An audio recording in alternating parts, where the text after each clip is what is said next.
Trailer आज देखा है, पिक्चर अभी क्या एक ही आखिर कब टैग लगेगा तृणमूल का आपको? आप ये बोल रहे थे कि यहाँ के वार्ड प्रेसिडेंट और आपके बीच में बहुत ज्यादा मतभेद है, लेकिन आज आप लोग सब एक ही मंच पे नजर आए।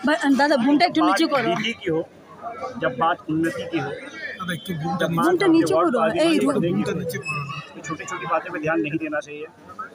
हम लोग का एक ही सोच के साथ हम लोग आए थे यहाँ पे वार्ड 43 में कि हम लोग के वार्ड को लेके आगे बढ़ेंगे, वार्ड में डेवलपमेंट करेंगे। अल्हम्दुलिल्लाह उसको लेके हम लोग आगे बढ़ रहे हैं। मदद दिया पूरा दिल से। मैं यहाँ आने के पहले कल ताज और परवेज मेरा पास गए थे और वो बताया कि दादा इस बार मीटिंग आपको कुछ अलग रूप से दिखाऊंगा। मैंने बोले अलग रूप का क्या होगा?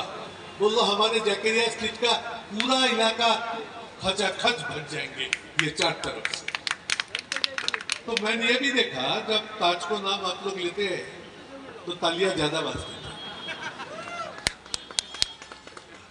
वो ताज उनका शक्ति तो प्रदर्शन मुझको चुनाव का पहले नहीं दिखाने पाया, लेकिन आज थोड़ा दिखाया। मैं हर वक्त पर ये चाहते हैं कि ये दोनों एक साथ काम करें। विवेक गुप्ता एक कारीगर है, ये विषय बहुत प्यार से उन्होंने भी मुझको कहा था। और जब ये मीटिंग